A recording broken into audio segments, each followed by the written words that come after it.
Go yard. I got so much motherfucking design on right now. Break it down, bring it back, make it clap. I got 3 old thoughts, new. Bismillahirrahmanirrahim. Assalamualaikum warahmatullahi wabarakatuh. Saya atas nama Muhammad Iftaul Iksan dengan NIM 231030409. Saya akan memenuhi tugas yang telah ditugaskan, yaitu buat video mengenai materi yang telah dipelajari dari pertemuan pertama sampai pertemuan terakhir.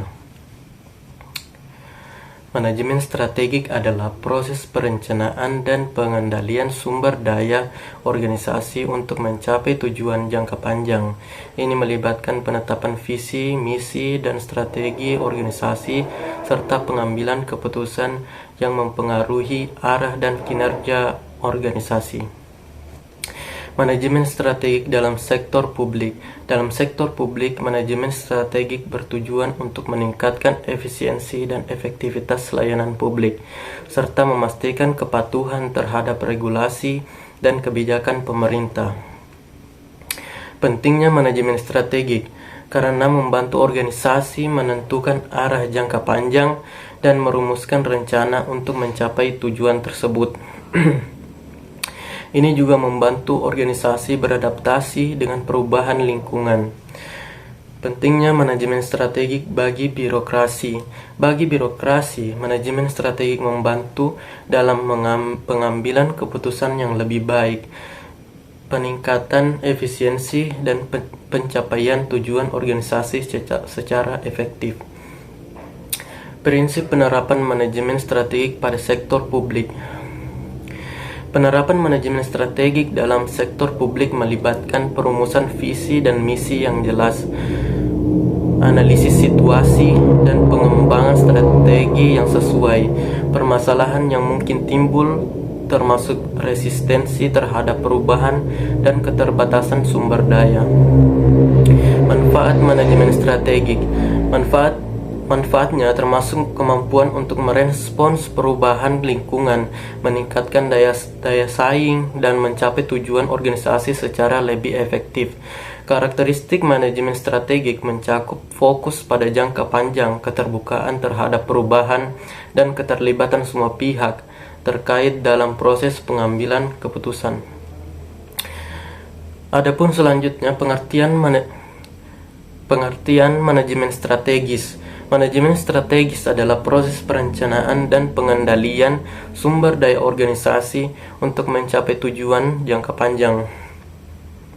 Menurut Hanger dan Whelan, yaitu serangkaian keputusan dan tindakan manajerial yang menentukan kinerja perusahaan dalam jangka panjang.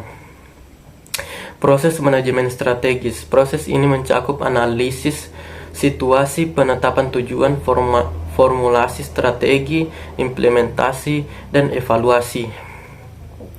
Setiap tahap memerlukan koordinasi antara berbagai fungsi manajemen. Visi dan misi. Visi dan misi yaitu gambaran jangka panjang tentang apa yang ingin dicapai oleh organisasi, sedangkan misi adalah pernyataan tentang tujuan dan nilai-nilai inti organisasi yang memandu tindakan sehari-hari. Analisis lingkungan, eksternal, dan sumber daya organisasi. Analisis ini melibatkan identifikasi faktor-faktor eksternal seperti peluang, ancaman, kekuatan, dan kelemahan yang mempengaruhi organisasi.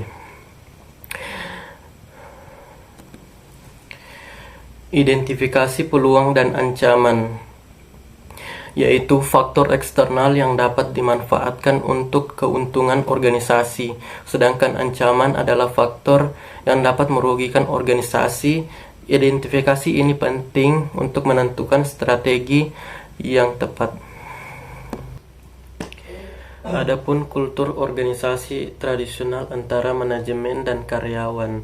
Kultur organisasi tradisional seringkali ditandai dengan hierarki yang jelas, aturan yang ketat, dan komunikasi yang terbatas antara manajemen dan karyawan. Manajemen cenderung membuat keputusan secara otoriter, sementara karyawan mengikuti instruksi tanpa banyak memberi masukan. Hambatan visi. Hambatan ini terjadi ketika ada perbedaan pandangan atau tujuan antara individu atau kelompok dalam organisasi. Misalnya, manajemen mungkin memiliki visi jangka panjang yang berbeda dengan karyawan, menyebabkan ketidaksepakatan dan terjadinya konflik. Hambatan orang. Hambatan ini melibatkan masalah interpersonal atau konflik antara individu dalam organisasi. Misalnya perselisihan pribadi atau kurangnya kepercayaan antara manajemen dan karyawan dapat menghambat kerjasama dan produktivitas. Hambatan sumber daya. Hambatan ini terjadi ketika pencapaian tujuan organisasi tidak tersedia atau terbatas. Ini bisa mencakup kekurangan dana, peralatan, atau tenaga kerja yang kompeten. Hambatan manajemen. Hambatan ini berkaitan dengan kelemahan dalam proses manajemen seperti pengambilan keputusan yang buruk, kurangnya komunikasi yang efektif, atau kegagalan dalam motivasi karyawan. Pemimpin manajemen organisasi. Pemimpin manajemen organisasi bertanggung jawab untuk merencanakan, mengorganisir, dan mengendalikan sumber daya organisasi untuk mencapai tujuan yang telah ditetapkan. Kepemimpinan tim peningkat kualitas. Pemimpin tim yang meningkat kualitas berfokus pada pengembangan kemampuan dan keterampilan tim untuk mencapai standar kerja yang lebih tinggi. Ini melibatkan memberikan umpan balik konstruktif.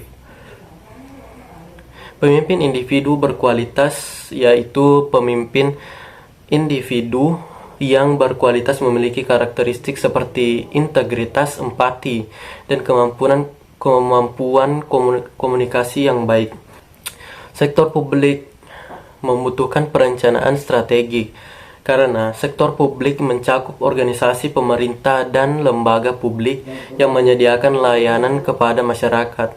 Perencanaan strategik diperlukan untuk memastikan bahwa layanan tersebut disediakan secara efisien dan efektif, sesuai dengan kebutuhan masyarakat dan dalam kerangka hukum dan regulasi yang berlaku. Manfaat dan dasar-dasar perencanaan. Manfaat dan dasar-dasar perencanaan strategik. Perencanaan strategik membantu organisasi menentukan arah jangka panjang dan merumuskan strategi untuk mencapainya. Manfaat termasuk kemampuan untuk merespon perubahan lingkungan, meningkatkan daya saing, dan mencapai tujuan organisasi secara lebih efektif. Dia meliputi analisis situasi, penetapan tujuan, dan pengembangan strategi yang sesuai. Sekian dari saya. Kalau ada kesalahan mohon dimaafkan. Assalamualaikum warahmatullahi wabarakatuh.